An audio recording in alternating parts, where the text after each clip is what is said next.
Genesis chapter 15. At this point, Abraham had just defeated the 4 kings. He acquired the possessions of 9 kings in total.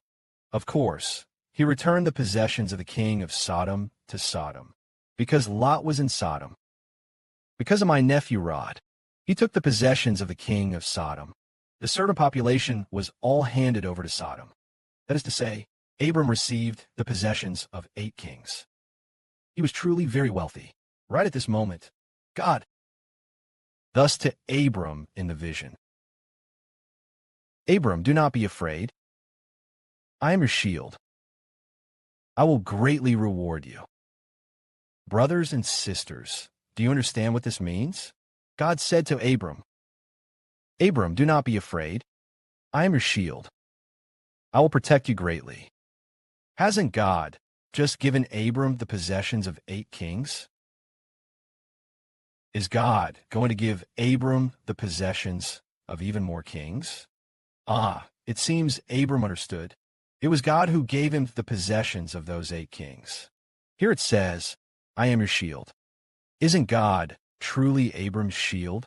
With only 300 men, he defeated 4 kings who had joined forces. Kings who had just won their own battles. And yet, as a foreigner, an outsider, he came into their land and defeated them. He defeated these 4 allied kings. And furthermore, the property of the 4 kings. Indeed, God truly was Abram's shield. Thus, right after Abram's victory, after his triumph in battle, God said, Abram, do not be afraid. Now for Abram, he had just defeated. Just now, he defeated those 4 kings. Might those 4 kings regroup and ally with others to attack him again? No, they won't, because God said, I am your shield. Do not be afraid. I will greatly bless you. Look, God has just given Abram the possessions of 8 kings. Is he still going to give more? At this point, Abram apparently didn't need more possessions.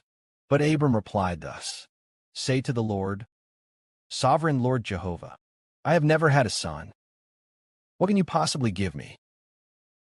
Meaning, Abraham has received many rewards, but what he lacked was a son. He already had more than enough possessions. So Abram said again, The one who will inherit my estate is Eliezer of Damascus. Only Abram understood that the Lord had given him a great, great inheritance. Yet all these possessions had no heir.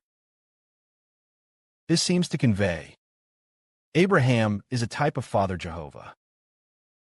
Just as God the Father possesses countless riches, all the nations belong to God. Yet God had no heir. No heir descended from human lineage. Brothers and sisters might ask, but isn't Christ the heir of God? Actually, the Lord Christ is the same as the Heavenly Father. Both created the universe and all things. Yet the Father and the Lord. Do Jesus Christ and the Father seek any earthly inheritance or possession from humanity? No, the Heavenly Father and the Lord created the universe and all things. They desire no possessions. They only desire sons. Only sons who love Him. The Father and the Son desire only this. For all things exist because the Father said, Let there be light, and there was light. If there is to be an heir, let it be one from the earth itself. But what Father and the Lord need is not these material possessions visible to our eyes. The Father and the Lord primarily seek to obtain the descendants of humanity as their inheritance. He does not desire gold or silver as his inheritance. The Father does not desire this. Neither does the Lord, for the Father and the Lord wish to obtain children from humanity as their inheritance. Just as we see elderly parents in a family. These elderly parents do not accumulate treasures for themselves. They do so for their children.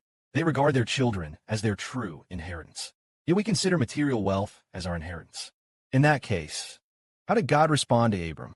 And Abram continued, You have not given me any offspring, so someone born in my household will become my heir. He said the one born in his house. So, brothers, she would like to ask, brothers and sisters, if someone owns the wealth of 8 kings, so much wealth, yet has no biological son, can a servant in his household truly be considered his heir? Well, we'll find out next time.